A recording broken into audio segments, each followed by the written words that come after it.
Mấy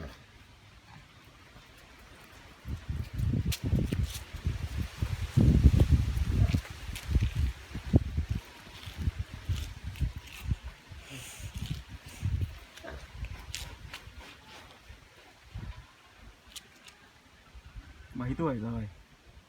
4 tuổi. 4 tuổi. Đi học chưa? Đi rồi. Học lớp mấy? Học lớp 4 tuổi. Có em không? Không có em. Có anh chị không? Bố mẹ đâu? Bố mẹ ở nhà. Bố mẹ ở nhà. Đi chơi không? Áo vàng đẹp thế. Ai đây? Ai đây? Chung. Người nhện. Con lợn ăn ngon không? Thích ăn con gì? Thích ăn con gì? Ăn con gì nào?